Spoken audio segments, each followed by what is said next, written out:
There's different types of radio frequency, and radio frequency has been around for a long time.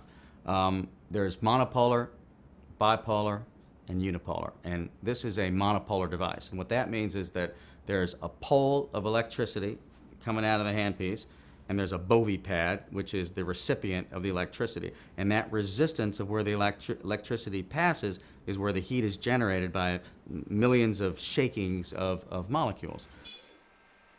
We know this machine from animal studies, you're going 2.5 centimeters deep into the skin. You're heating up that subcutaneous fat into the low 50s. That's been shown with thermometric measurements in pigs. So that's been well shown that we're going 2.5 centimeters deep.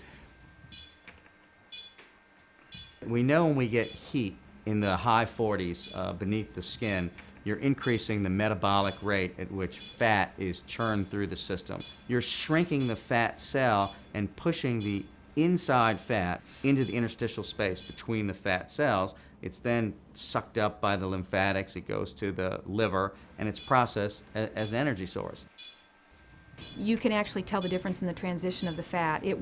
The fat feels very firm at first when you first feel it before it's been heated up with the radio frequency, and as you get going with it and you're getting it warmer and warmer and warmer, and what you have to remember, the temperature reading on the outside is probably 2 to 3 degrees cooler than what's really on the inside.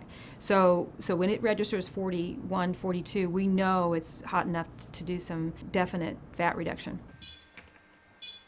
I think from all of the research that I've done, it comes down to 3 very simple variables.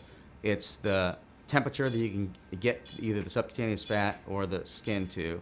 It's the time that that temperature can be held, and it's the tolerability of the treatment. So I call it the 3 T's of skin and fat reduction non-invasively or minimally invasively.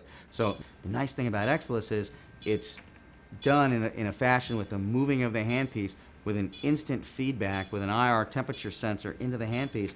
The girls can see exactly what the temperature is. They know, oh, it's 39. I better keep going because I want to get to 41 to 42 degrees.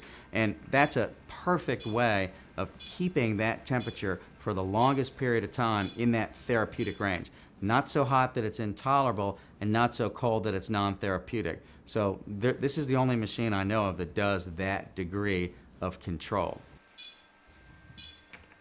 So for the skin tightening, if we're trying to make more collagen under the skin, and as collagen is being deposited, it ends up contracting, I think it's all mediated by some inflammatory process, and it may be through these heat shock proteins that's happening. So if you heat dermis up to somewhere in the high 40s beneath the skin, you'll get an actual thermal effect on collagen. You'll have a reorganization of the protein structure of collagen, which shrinks it. And that sets up the inflammatory cascade as well and says, wow, we have injury, we need to heal. So the new collagen that's formed is adding to the thickness of the skin and compacting the skin and making it shrink.